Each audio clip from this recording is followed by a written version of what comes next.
By the way, all of you ladies look absolutely stunning. Nice to meet you, Miss Kennedy. Thank you.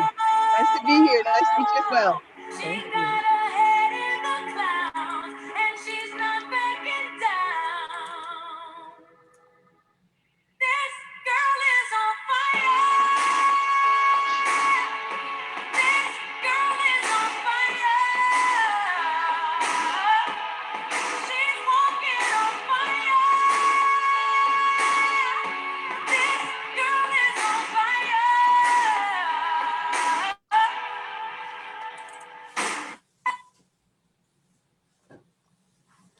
All right, everybody, I believe we've gone Facebook Live. Thank you, everybody, for being here. I want to take the time to personally, as well as on behalf of the Charlotte Black Film Festival and founder, as well as creative innovative officer, Mr. Tommy Nichols, thank you, everyone, for being here with us today. It is such a pleasure for me personally to have the opportunity to sit amongst such a phenomenal panel of women from so many different walks of life, different experiences, different backgrounds. All of you are doing so many things. And I want to give a very special welcome to Miss Jacqueline Kennedy, who is the producer and writer of One Out of Eight. She is the reason that we are here. It is her film that is being featured, and I'd love to talk about it a lot, but Miss Kennedy, I'm going to leave that up to you because I don't want to steal your thunder. But I do want to take this time to welcome everyone here and say thank you again for joining us. We're also excited to hear what you all have to offer.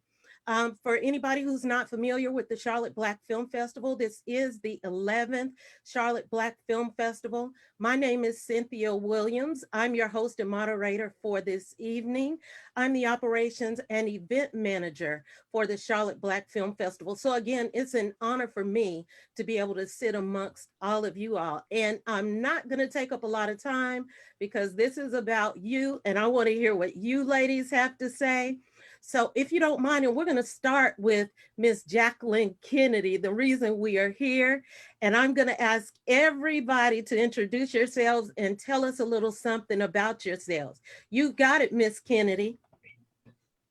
Oh my goodness, where shall I start? I wasn't quite sure that I was the the featured person today. I'm glad to be here, and I'm very humbled and very honored to be here. Um, so my talent, Rose Saez, was going to try to be on with the stage. She's actually working at the moment and wasn't able to join us. I'm not sure how many people actually saw my film. It is One Out of Eight. And so should I just go ahead and talk about my film? Is that what I should do? Or is Absolutely. that where we We've should all start? heard it. Okay.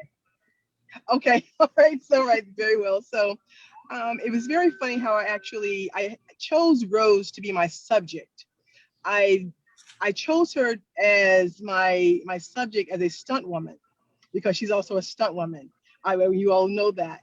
And then we pivoted as her being a woman in construction because, as we all know, every 1 out of 8 people on a construction site should be a female, even though it isn't. And Rose has done a lot of work to try to get more women in construction. And so they're not women who are just holding the flag. It is, they are doing so many other things, electricians, managers of the entire site. So yeah, I wanted to do that, and actually I even did a calendar for 2020 uh, for women in construction to highlight them and showcase them, and just so that people could see that there are women in construction. There are many women in construction, and they are not just holding the flags. Wow, that's awesome. Did you have to go very far to find the women for the calendar? Actually, I didn't have to go too far. Everyone was right here in New York. There was one or two people. There was one actually in Fort Lauderdale, Texas, and I just talked to her a lot, and she sent a lot of photos for me and everything, and was able just to do a few things there. I think one of the most exciting things for me was to actually be on a construction site and to be so high up and to look down to see a huge hole just in the ground. Just, oh my God, this is where we are. But so I didn't have to travel, very far to actually be on some of the sites. I had to do a lot of maneuvering to be on some of the sites because I really wasn't supposed to be there. Mhm. And one of the young ladies thought that she was going to get in trouble at one point in time, even though she was the foreman. Wow. But I did not. She said that I was her cousin from another mother, her sister from another mother. And I was able to get on the site and see her work and everything. So Wow. That and I sounds do apologize. amazing. I'm on my phone today because I had relatives come into the city for their first time traveling today You from are North Carolina, as a matter of absolutely fact. fine. Oh, so you're here. Okay. Yes. Actually, I am not yet. Will Oh, be oh, though. okay. Well, maybe we can get together when you get here, possibly. Um, Okay. Perfect. Perfect. but thank you. Your cell phone, everything is fine. Everything is beautiful. So perfect. Okay. All right. Thank Thank you for you. that, Miss Kennedy. We appreciate you.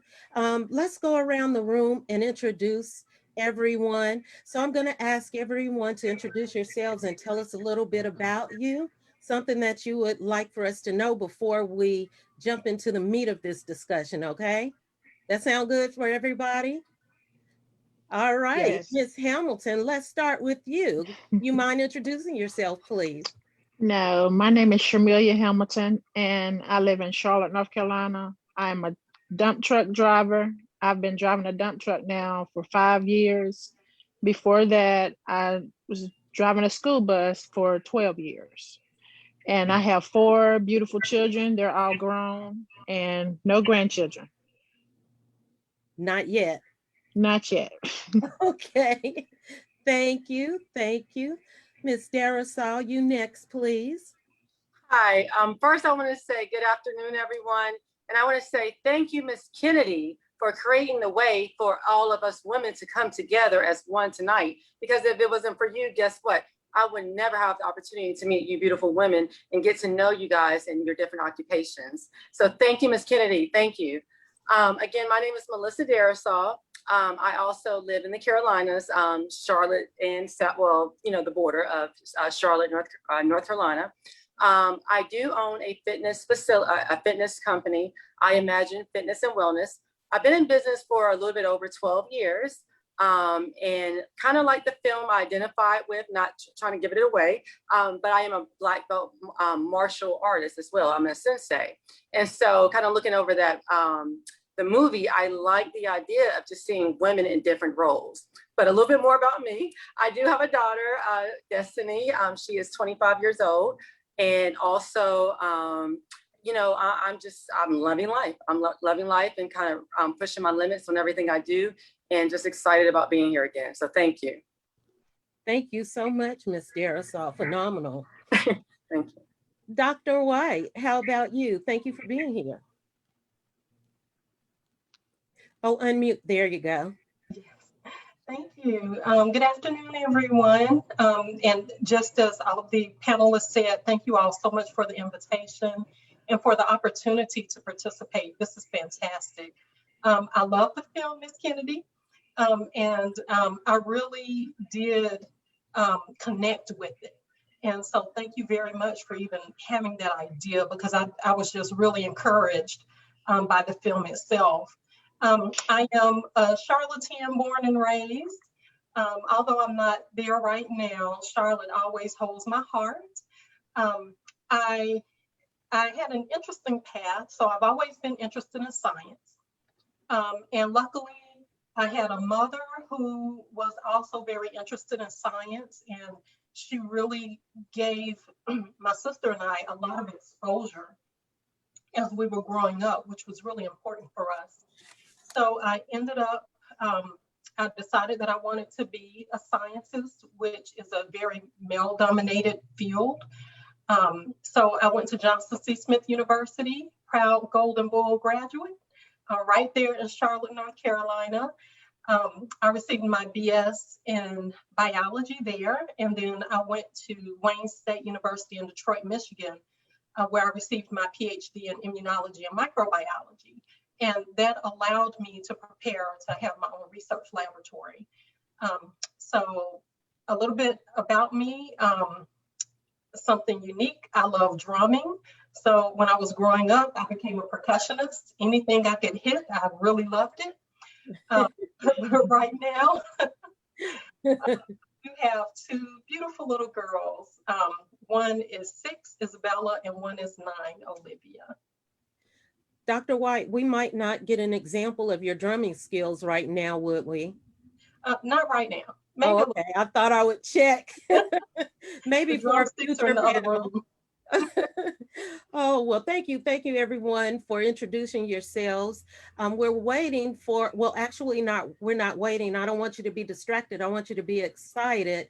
Hopefully, Battalion Chief Sylvia Smith Pfeiffer will be joining us. She's the first Black battalion fire chief here in Charlotte, North Carolina. She's having a little trouble getting on, but she is trying to get on. So hopefully she'll be able to join us. So with that said, with all of these introductions and all of your information, as you can see, all of you beautiful women come from so many different backgrounds, and all of you have chosen very specific areas for careers that are very limited areas and have very little opportunity for women, as highlighted in Ms. Kennedy's film. So with that said, you know the title of this particular panel is Black Women in Non-Traditional Occupations. So I'd like to take a little time to talk with each one of you and ask all of you one at a time, what is it that drove you or inspired you to step into the shoes of the career choice that you've made where you are right now? What got you to that place?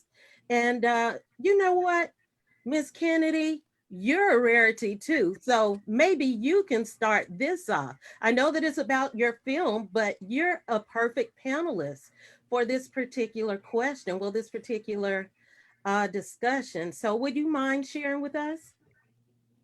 Well, you mean how I actually got into filmmaking? Yes. Mm-hmm. Okay, so I got into filmmaking from, so I'm actually from North Carolina. Went to school at UNC Greensboro and moved to New York City to pursue acting. So I did that for years, many commercials, TV shows, and then I switched over into being a talent manager, which I still am at this time. And then from there, it was just a natural progression to write plays and do plays. And then I wanted to get more into film and filmmaking. And so, you know, it didn't really even dawn on me till I actually directed my first music video recently. And the young lady that I was directing, she said, "Oh my gosh, you said you're a Black filmmaker." I said, a Black female filmmaker. And it never dawned on me. All I knew is this is a passion. This is really what I want to do. And I have so many stories that I want to tell and so many stories that need to be told. And it was just that I enjoy telling stories and for people to hear those different stories. And it didn't dawn on me that I'm actually a Black female filmmaker. So, so I can't say I fell into it. I didn't necessarily fall into it. It is just a passion that has naturally progressed for me, I should say. Mm-hmm. Well, I think the rest of us here are glad that it did. Yes, thank you. I'm sorry, I'm a little distracted over here. I have cops over here looking at me and things, but I'm fine in my car. Okay. In my car office here. There's an office in the background here, but I'm sitting in my car. So, so what's the other portion of my question? I'm sorry. Oh, I was just asking, basically, how did you find yourself arriving where you are? And I think you answered the question, the lead-in question that I was going to ask everyone, which actually answers the question, why is it important for everyone to be here? You said that you were approached and someone said, oh my gosh, you're a Black female filmmaker. but it never dawned on you that Mhm. you were in a very non-traditional occupation and still are. Correct. So you're a very rare experience for most folks out there. So I think that is Thank the you. fact that you had that enlightenment, you had that aha moment. I think Hmm.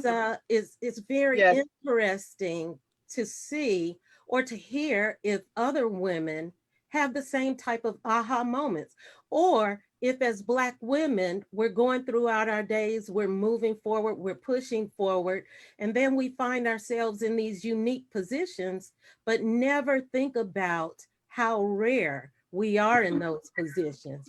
Yeah. Right. Yeah, so thank Correct. you for that. I'm going to Correct. start with Melissa Darasol, Ms. Darasol, and Yes. ask her the same question. What do you think, Melissa? Well, just to piggyback off Miss Kennedy, she hit it on the nail. My belief is, sometimes we're kind of scared to step out on faith. Sometimes a Mhm. lot of us women, we have, and men, we have a passion, it's burning, and we want to do it, but it's fear that stops us. And it's like, because that fear, for me, I think I think it goes back to the way we were raised. You go to school, you go to college, you get a high paying job. You don't think about going to be an actor or an athlete, or how many people make it. So it's like, and we take those situations and put it over our life, and that's not the truth of who we are. I feel like we all come to this earth, to this world, with a significant passion, and I feel like that's our ability to live and to help others, and to help others to be healed and well, and to enjoy life more. And I think a lot of times fear holds us back from actually stepping out to truly what we want to do in life.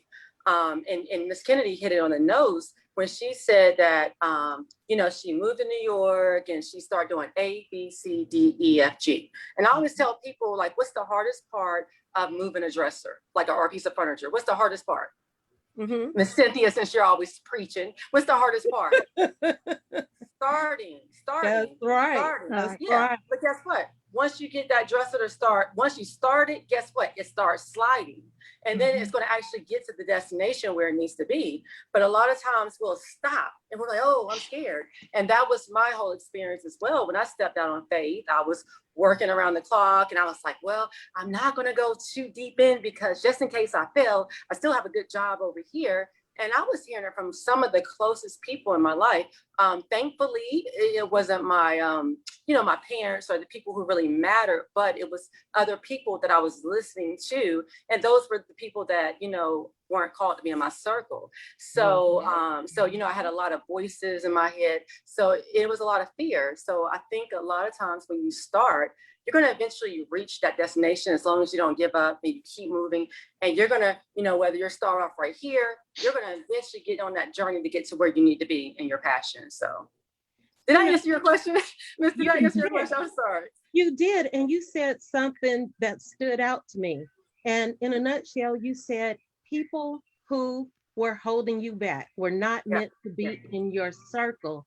And I think Yes. too often we hold on to people in relationships Yes. that we probably shouldn't, and that we don't let go of early enough or soon enough, so that we can really realize our dreams and maximize our opportunities. So Right. I think that was a really powerful statement. And the fact that you said that you held yourself back at first, your fear held you back. Yeah. But once you began to move forward, you saw that dresser move just a little bit, just enough to keep you going.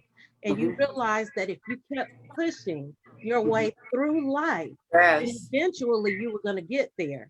You didn't know when you were going to get there or how you were going to get there, but you knew that once you saw that little bit of movement, which is really all it takes a lot of times, right? In order to inspire us and encourage us to continue to move forward. But once you saw that movement, you were able to move forward. So that was really powerful, I think, and a great awareness that you had that I think is going to help some people out there. So thank you for that.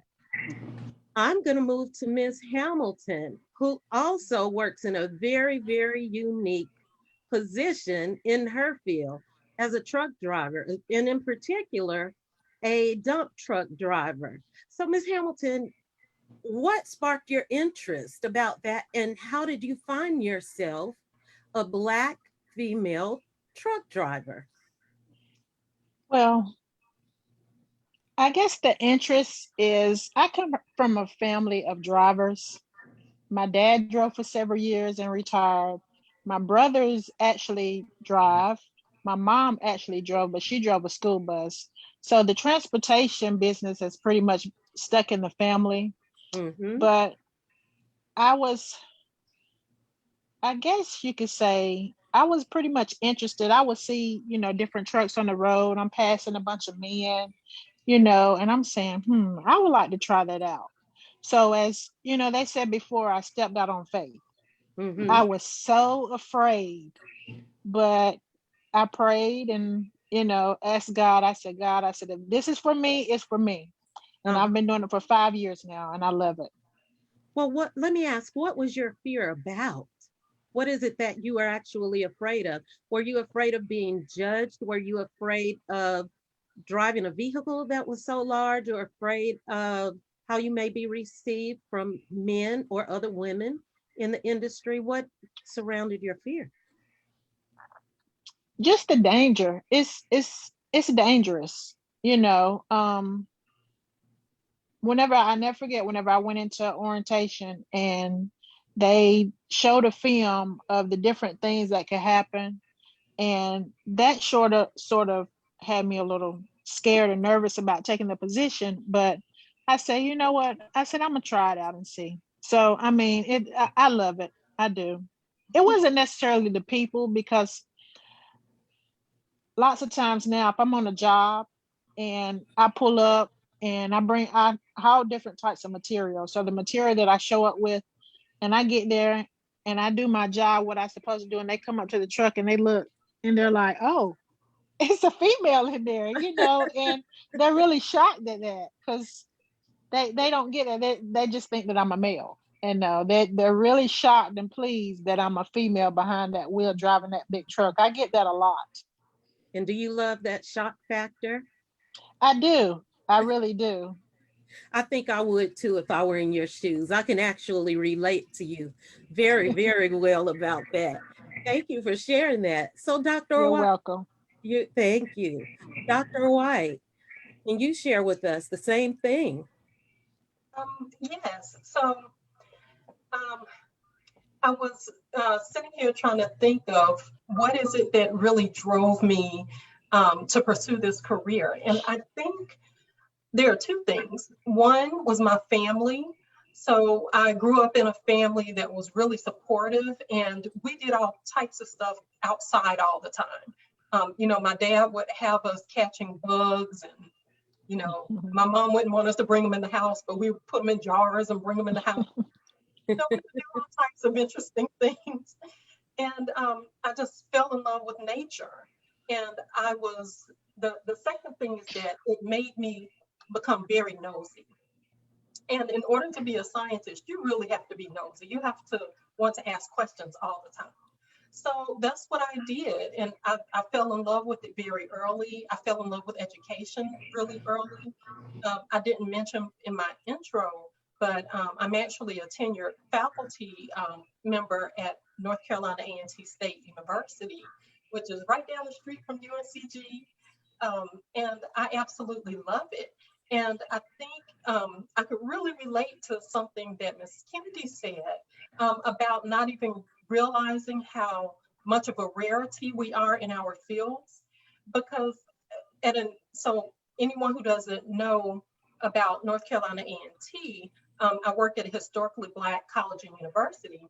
And one interesting thing is that when you're in a environment where there are a lot of people who look like you, who are doing something similar, it doesn't feel like we're rare at all. But when I step foot off of the campus, I feel it. I don't just see it, I literally feel it. And so I think making sure to stay connected to my support system has been the key to keeping me in my field. And that's my family, my colleagues, all of that has just been really, really important. But I didn't have an aha moment. I've always been nosy, so that, that's. Oh, goodness.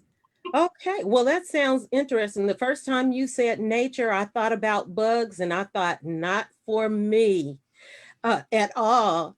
I want to take a moment and everyone help me to welcome Battalion Chief Sylvia Smith Pfeiffer to the room, please. She is Charlotte's first Black Battalion Fire Chief here. So, Okay. Chief, if you can unmute yourself for us. Thank you, Dr. White. I have a follow-up question for you as well. Hello, Chief. How are you? Hi everyone, how you doing? It's Olivia, by the way. Olivia, like Olivia with an S, Olivia, that's how I pronounce it. But I'm glad to be able to join everyone today. Thank you. Thank you for that correction. I know you just got here, but I'm going to jump you right in, okay? And Okay. thank you for correcting me on the Oh, it's pronunciation okay. of your name. With that, can you tell us a little bit about yourself, Chief? Oh, so I am from Charlotte. I've born, raised, everything here. Many people ask me, when did I know that I wanted to be a battalion? Wanted to be a firefighter. I never wanted to be a firefighter. I was placed here by God. God placed me there because I had a total different path drawn out for me. I went to UNCC. First of all, I graduated from West Charlotte High School. So I went to UNCC and I graduated with a bachelor's in business administration with a concentration in finance. So totally different, way off the spectrum. I came into the fire service because I was trying to find myself. And at the time I was working at the Equitable Life Insurance and I started taking the sign language classes. And I was like, what is it that I want to do? Because I knew that I did not want to be in the business world. That was not for me. And so I took a couple sign language classes and that was my path. I knew that was my path. My sister and my brother-in-law at the time, they kind of like persuaded me to take the test. I did not want to. That's like, let's do it a family fair. So I took the test. To make a long story short, I'm here. My sister and my brother-in-law didn't pass the test, but I'm here. And so I took it with just the mind frame. I'm not going to be here long. I'm just going to do this because at the time I quit my other job. Big, long story, backstory to this. But anyway, I quit my job and I needed some money. So I needed to have something. But as I went through recruit class, when I came into the fire department, I began to love it and I found a career. I found a career where it is not very many Black women. And my early days was a struggle. I won't say that today isn't a struggle, but it has always been a struggle. And the funny thing about it is a lot of times people talk about the plight of the Black male, but Black women, we have it hard. And I don't think people realize how hard we have it, especially when we're in a predominantly white male profession. I completely understand that. It's almost like the double negative, being female and being Black. It and is. Not only being a Black female, but not always being understood by our own culture as well. So I totally get it. Thank you for sharing that with us. And I'm going to start with you, Chief, and I'm going to ask, why did you want to be here? Why do you find it important to be in the room and have this discussion? Well, I think it's always important, especially as a Black female, being in a non-traditional role, to be able to present yourself to others. So other people can actually, first of all, so we can share together, and not just share, but uplift and support each other. And just have the opportunity to share our stories, because oftentimes we feel like that we're struggling by ourselves, especially in our own profession. But when we see what other people are going through, then sometimes it helps to just motivate us, but also it helps us to develop just different systems in place that will help us to continue, or help us when we are in a dark place just little techniques to help us to get through it, or just be able to share different things. Mm-hmm. Definitely. Thank you for that. What about you, Dr. White? That's a really important question. Being in the roles that we are in, I think it's just really important for us to show up, because a lot of times I feel like as African American women, sometimes we're a little bit invisible. We're always there. We're always working hard. If you look in the church, if you look in the schools, if you look on the construction sites, wherever you look, when we're there, we are doing double time because we know we have to. And it is really interesting that although we do all this work, we're not sometimes even seen. And so I think it's really important that when we have opportunities like this, we really come out and represent, because nobody else is going to represent for us. This is something that we have to do. And I think it's important that we do it together. Absolutely. Thank you. Thank you. And what about you, Ms. Darasal? So amen to Dr. White. I love it. She said, when we come out, we have to represent. And I feel you, because a lot of times, and even just being a woman, and then on top of that, when you have a passion and you love it, that tends to be your baby. That's like all day long. People don't understand, like, how can you not have a life? Like, they think that, but this is what we love. But sometimes we get so caught up in what we do, because I know for me, I nitpick a lot, and how can I make this better and this or that? And I take criticism really hard. So I think when you have this network, and like they were saying that, we can all compliment each other, because, guess what? We are the last people to get a compliment. So I hear people say, you hear that all day long. No, I don't.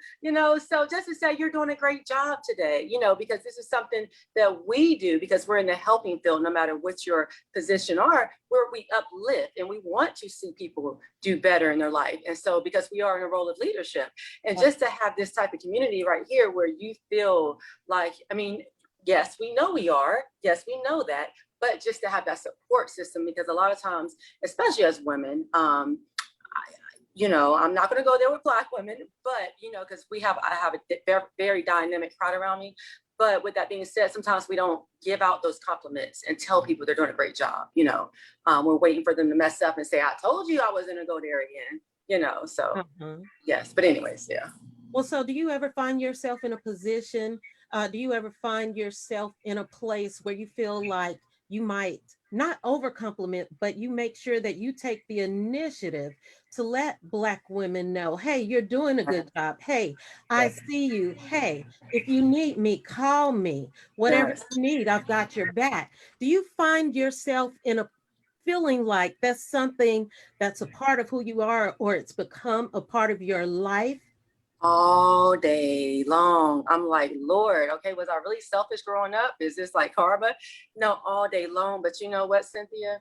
It's such a part of me. And I was telling my cousin this earlier, because I think I get it from my mom. It's like, we'll see somebody and I'll see the potential in them where they don't even see it. And sometimes I'll let that energy be my energy. And it's I have to learn to let go, because at the end of the day, I can't get there for them.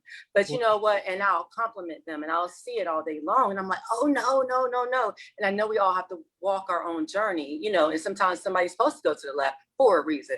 But, I always try to compliment and encourage, and I see the best in everybody, because I feel like at the end of the day, whatever's for me is for me. So why not? Hey, we can all get there together. So, yeah. Yes. Amen to that. I'll add amen to that. Because at the end of the day, none of us can help someone who doesn't want to be helped. But what we can do is we can always model that, and we can always be available when that person is ready, if they ever get ready, right? Yeah. So with that, Ms. Hamilton, same question to you. Okay, repeat the question again. I'm sorry. So basically, why did you feel it was important to be here and be a part of this conversation and to share your experiences, your knowledge? Well, I feel that if I could help someone out, maybe someone is watching and thinking have thought about possibly doing what I do, and doubting themselves, maybe something that I say on here could help them to change their mind, because they may feel like, oh, I'm a woman, I can't do it. I'm a Black woman, I can't do it. But you can do anything that you put your mind to. Yes. I love the fact that earlier, and we're going right back to that fear again, that same fear that Melissa talked about, or a similar fear before, that fear of, I want to do it, but maybe a fear of failure or a fear of, it's too big, whatever it may be. And the fact that you two ladies, I'm going back to this dresser. I love that analogy. The important thing was to get started, is what I'm hearing from you all. And even though you had that fear, it was important to move, not even past that fear, but to move beyond your fear so that you could get to a place where you could be where you wanted to be. And to share those experiences, a lot of times, I'll say this, a lot of times in the Black community, folks are looked at as weak or teased when we express any type of fear or weakness or cry, or, I've heard people say, suck up those tears, stop that crying, get up and do something else. And to a point, it has worked. As a matter of fact, I can say it's pushed me, especially as a young woman, to get to where I am. But those hurt feelings were still left in the background. And those feelings, I think, are what still need to be dealt with for a lot of folks in our community. So I appreciate you all sharing those, those types of fears. That brings me to another question, and that is, have you ladies experienced any pushback? Have you ever experienced someone or something that tried to get in your way, but you were able to maneuver your way around them or that thing and continue your journey and your fight to get to where you are? This time, let's start with you, Dr. White. Oh, that's a touchy question. um, the first thing that popped in my mind was an experience that I had when I was an undergraduate at Johnson C. Smith. I had an opportunity to do a summer program at a really prestigious university in New York. And it was my first time being in New York. I was so excited. And I was working with this scientist, and he was fantastic. And we were just talking one day. I was, as usual, in my field, there just are not a lot of people of color. So I was the only African-American, and especially the only African-American female there at the time. And we were just talking. And my full name is Catherine Denitra White. And I go by my middle name. I go by Denitra. And I will never forget, we were talking about baby names because his wife was pregnant. She was going to have a child. And he was going around the room asking everybody how they got their name. And he looked at me and he said, oh, well, your parents were really smart. They gave you a name that you can use in business and a name that you can use at home. Wow. I was like, oh. And,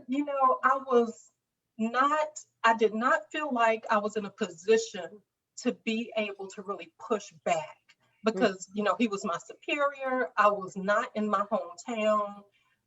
There were a lot of dynamics there that were just not good. And I have carried that with me the rest of my life. And I remember when I got back home to Charlotte, I mentioned to my dad, because my dad gave me the name Catherine. And I told him, I said, I love my name. I have nothing against my name, but from now on, I will be known as Denitra. And I know that people who don't know me because they call me Catherine, everybody in my circle calls me by my middle name. Well, I think your circle just became much larger.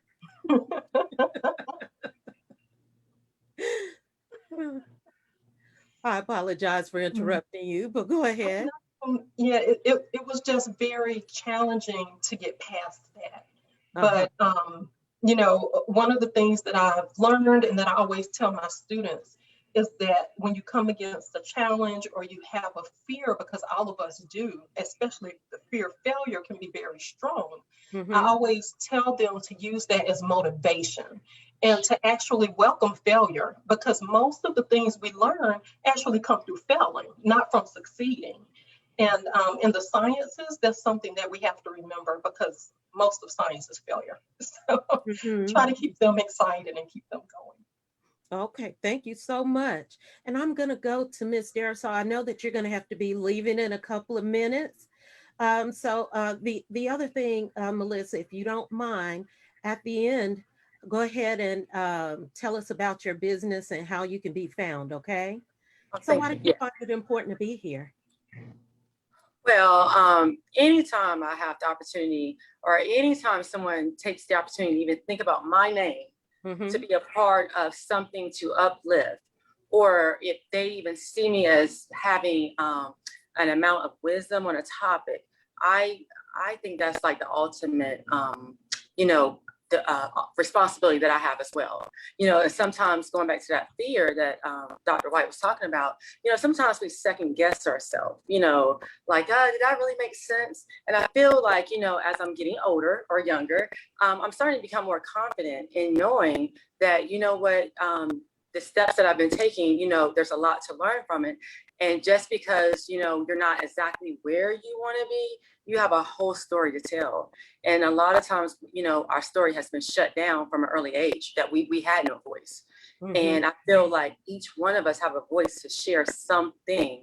And like Miss Hamilton said, like being a or a construction worker, a Black female, being a Black female martial artist, and real estate now, and CBD, no, and fitness. Yeah, so you know, a lot of times we've been told you can't do that. You're doing too much. And guess what? I'm knocking those X's right off of my list every day, and I'm not going to let anyone tell me Right. that. But I think, you know, it's just something that you have to constantly grow. And I think I heard every single woman on this call say this. They said, I told myself. A lot of times we tell ourselves, we hear it, but then you'll start laying up in bed telling yourself the same thing, reciting what they're saying. And that's why a lot of times, you know, I think quiet time is very important, meditation, because it's like sometimes you have to clear out everything you heard. That's their truth. But I think what the field we're walking in, you have to know your truth and stand firm in that and tell yourself every day what you're going to do. Now, yeah, will you fail? Okay, we gotten over that fear now. So what's the next fear? Okay, let's get over that one. Once you get past that next one, bam, we're going to knock something else out. Yeah, we're going to arrive. It may not be tomorrow, but we're going to get there as we stay aware and want more and not give up. So Absolutely. So yeah. Miss Darisol, tell everyone where they can find you. Yes. So again, my name is Melissa Darisol, very unique Darisol. They can find me on Facebook, again, Melissa Darisol, and they'll go link right into my I Imagine Fitness page. We have a Facebook page, as well as Instagram, Imagine Me Fit. And also we just launched our line, and I'm so proud of our CBD line we just launched. I had the opportunity with the network of women that I deal with in the pharmaceutical world. We were able to deliver a very holistic brand of CBD. At first, it was approached to me back when, you know, when I had a business, I didn't know enough about it. And I'm like, I'm not putting anything in my mouth or on my body.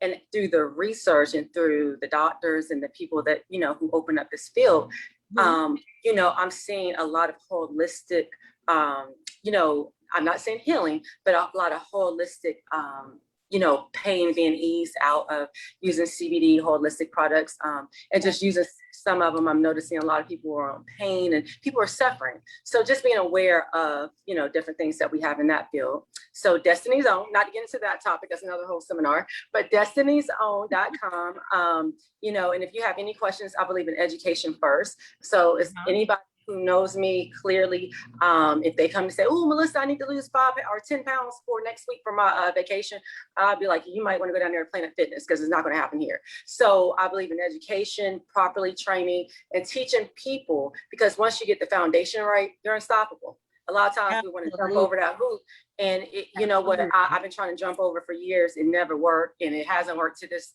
day. So I'm learning to enjoy every process. I may not like it, but enjoy it and learn from it, and then educate and learn and keep growing. So Well, sorry. thank I you just- so yeah. much. No, it's okay. Thank you so much, Ms. Darisol. I know you're on your way out. Yes, We thank you. appreciate you being here. Again, thank you on behalf of the Charlotte Black Film Festival and founder, Tommy Nichols. And I'll be catching up with you. Thank you so much for being here with us, okay? Thank you, Tommy. Thank you, Miss Kennedy. Everyone, have a great Bye. evening. Bye. All You too. right. Bye, Ms. You Darisol. too. Bye-bye. Thank you. Thank you. Chief, can you tell us some challenges that you faced? Oh my goodness. My whole career has been one challenge after another. But you know what? It made me stronger. Mm-hmm. And I'm here. And so oh wow, where do I start? I guess I'll start at the beginning. So I won't tell you all of them, but I have had multiple challenges. And I remember like I told you, I never wanted to be a firefighter. God placed me here and he put the people around me that made me stronger. And I remember coming onto the fire department, we have a process. And in the process, one of the things in the process is the physical test. Mm-hmm. So with the physical test, I'll never forget, I took the physical test twice. The first time I finished it, but didn't finish it enough time. And people were just cheering me on and things like that. Second time I took it and it was nothing but, I mean, no one was cheering me on and it was not a lot of white shirts, Chiefs, right? And they were just lined around, just around the room. And so the physical test is so challenging. And I was about to get the dummy. Now, mind you, I came on the fire department weighing 107 pounds and I had to pull a dummy 179 pounds, like 50 feet from the building. And when I tell you, that was the hardest thing I had to do in my life. And not really the hardest thing, but it was very hard physically. I was wanting to stop so many times, but the one thing that kept me going, I heard some people, I don't know who it was, but I heard these chiefs saying, don't worry about her, she's not going to make it. Oh, wow. And that was what I needed at that time, because I would have probably given up, but that is what I needed. And I thank God every day, because those people that made that comment, they're the ones that's telling me I can't. They're the ones that's trying to control my destiny. They're the ones that, those little demons in your head is talking to you and trying to get you off course, because they know that the particular job that I have is just a wonderful job. Right. And so it kept me going. I'll never forget another time when I was in recruit class. Then, by the way, I did pass the test, so that's why I'm here. Okay.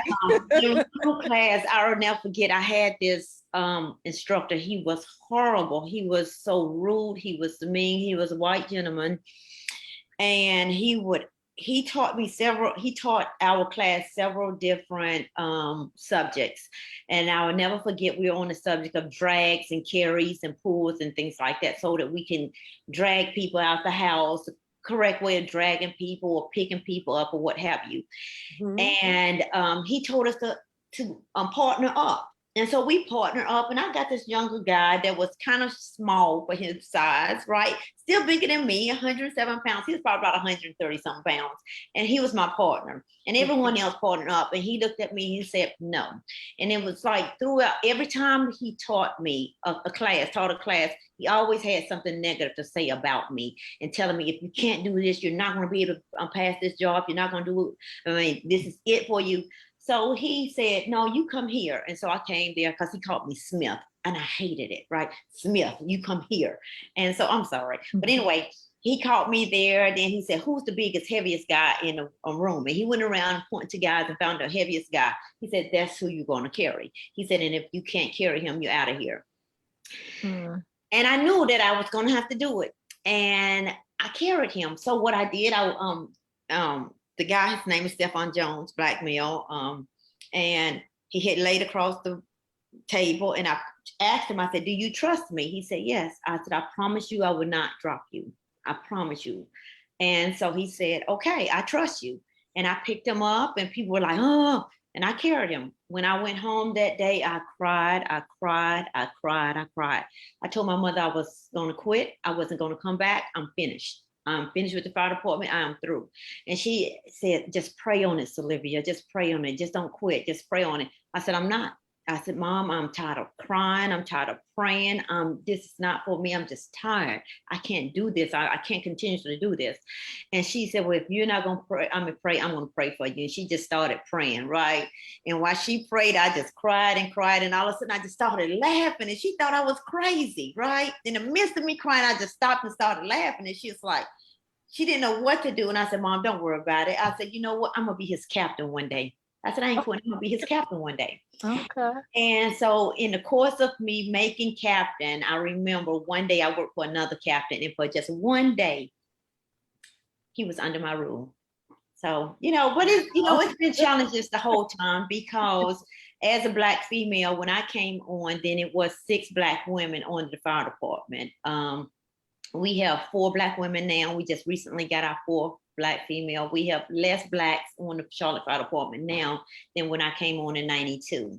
Mhm. And but the thing about it is they keep us spread it out. So I didn't really know them, but I got to know them. When I started having kids, then we became close and things like that. So it has been one challenge after another. Mhm. But they look at women, especially Black women, and 90% of the Charlotte Fire Department is white males. And so that 90%, I have no relations with, I have no connections to them. And so I had to go and develop relationships with other people and connections with other people. Now, don't get me wrong. I got along with a lot of people in the fire department. Not everyone is like that, Mhm. but the few people that are like that, it makes it hard. It makes your life hard. It makes your career hard. I have had to pray constantly. I have a band of sisters in the fire service that is completely outside of Charlotte. They are across the United States, and we communicate on a regular basis, and we uplift each other and we support each other. And that's one of the things that I continue to do, is support other Black women on the fire service, be in the fire service, and that's anywhere really, because they do not want us to be here, because they feel like we threaten them. We're a threat to them. That's basically it. We are a threat to them. It's interesting. There are 2 things that you've said, again, that have really stood out for me. I know that we don't have a lot of time, but I do want to point these 2 things out.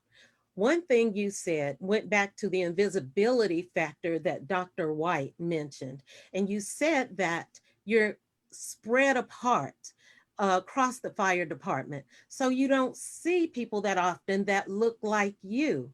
But we know there are power in numbers, and there's a feeling of safety in numbers. So I wonder sometimes if that's maybe intentional, or if that is just how the dominoes have fallen.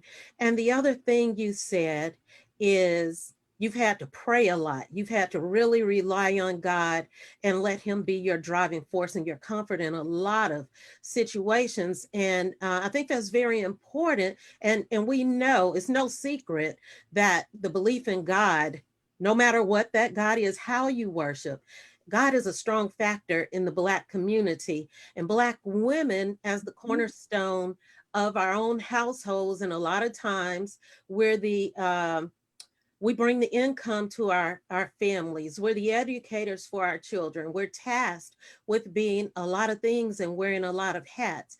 And it's interesting how you said that your reliance on God is what has brought you through. And lastly, the other thing, how God used the words of people who were against you to leverage you and to move you up and put you in a position where they never expected to see you. So with that said, let's end this way. I want to go around the room, and Miss Kennedy, we're going to end with you last, okay? But let's go around the room, and I want to ask everybody to answer briefly 2 questions. One question is, what is it that you know now that you didn't know then before you got to where you are? And what is the one thing that you would say to an African-American woman out there who is embarking on a career or thinking about embarking on a career, but has not taken those steps because either she doesn't see anybody there who looks like her, or she doesn't necessarily have the resources to get to where she wants to go. Let's start with you, Dr. White, if that's okay. Absolutely. In terms of your first question, what do I know now that I did not know before I embarked on this career? Honestly, I didn't know how rewarding this would be. I think this was the absolute best decision that I have made for myself. And as I said before, with the help of my family and support of my family and friends and my colleagues, I didn't know that I could be in a position where I could impact so many people, and a lot of times not even know that I'm impacting them. So that is one thing that I know now. I wish I had known it before, because I would have probably been more encouraged along the way. I just didn't know. Mhm. And then the second question, what would I tell someone who was thinking about getting into a career, but they were having some hesitation? Mhm. I always tell people, you have to figure out what your driving force is. What is that passion that you have? Because if you're passionate about something, it's so much easier to just go for it. A lot of times it doesn't feel like work. You might not even realize it, that you're moving towards it when you are. So I think be encouraged, keep going. Don't let people get in your way. If it's your passion, hold on to it. And Dr. White, I know that you're the principal investigator of science up at North Carolina A&T for your lab. For anybody who's interested in the science field, where could they reach you? They can go to the North Carolina A&T State University website. Just go to the biology department page, and people can learn all about what we do. I have to brag a little bit. I'm in the world's best biology department. I just have phenomenal colleagues, but we care deeply about our students. And I think if anyone is interested, please reach out to us. All of us at A&T would love to hear from you all. And real quick, could you tell us a little bit about your pre-professional development program there as well? Yes. So one of the other hats I wear at A&T, I'm the director of the Pre-Professional Scholars Program. And in that program, we support students who are interested in any area of medicine, dentistry, veterinary medicine, and law. And we also work with students who are interested in research. I am lucky to be the one of the co-PIs for our Lewis Stokes Alliance for Minority Participation project, which our focus there is to really help people get into the area of research. So again, I have the best job ever, and I wouldn't have been able to do it if I didn't tackle that fear and really use my fear to help me get to where I am. Thank you so much, Dr. White. And if you weren't nosy. That's right. I left out the most important fact. I think I heard her say that runs in her family too. Oh, that was hilarious. What about you, Miss Hamilton? Now, I'm not sure that you want to be found, but what is it that you might say to other Black women out there who are fearful or hesitant about jumping into an occupation that they are hesitant about? First of all, don't be afraid. Lots of times you have to step out on faith. I think someone else said that earlier, and that's what I did, because I never would have thought I would be doing what I'm doing now. As a little girl, I always wanted to be a nurse, but as I got older and I changed my mind about being a nurse, but I never thought that I would be a truck driver. But I stepped out on faith, and I believed that I could do it, and I've been doing it ever since. So sometimes you have to do that, even though the odds may be against you, or people saying you can't do this, you can't do that, but pray about it. Before I do anything, I pray about it. Absolutely. Thank you so much. We appreciate that. And what about you, Chief? Well, I think what I didn't know, what I appreciate now that I didn't know before is that I have a voice and my voice is important. Mm-hmm.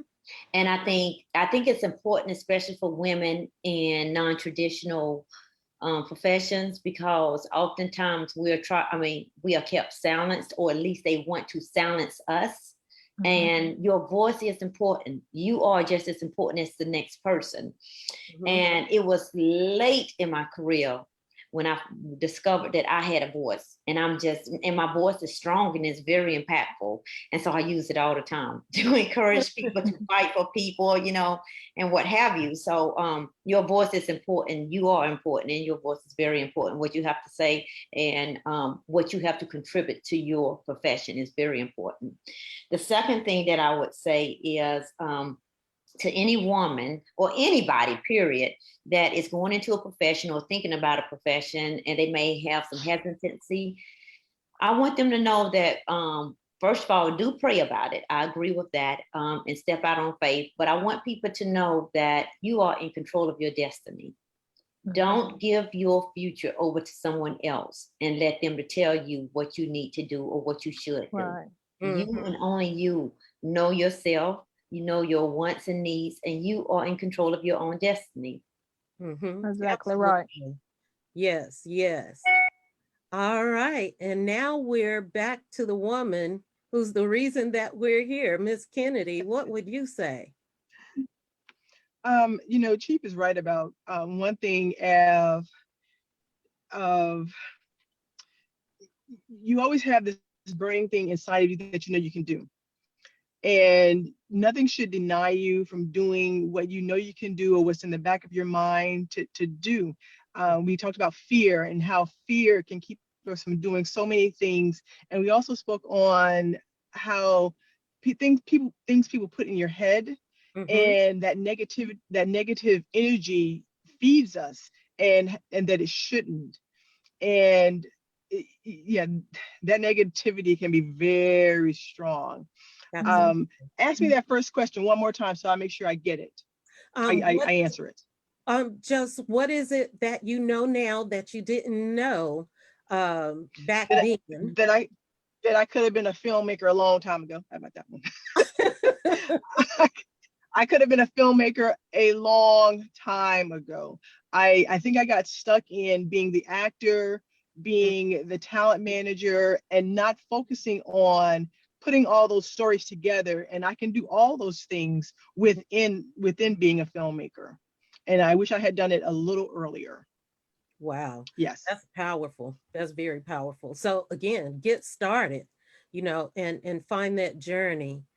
What would you say to other women who think they don't have a chance at being successful in the career fields they're interested in? One of the things that I've always stood by is what's for you is for you. There's always room for all of us in any field. Mhm. And if you don't see it, you go out and make it and make it happen.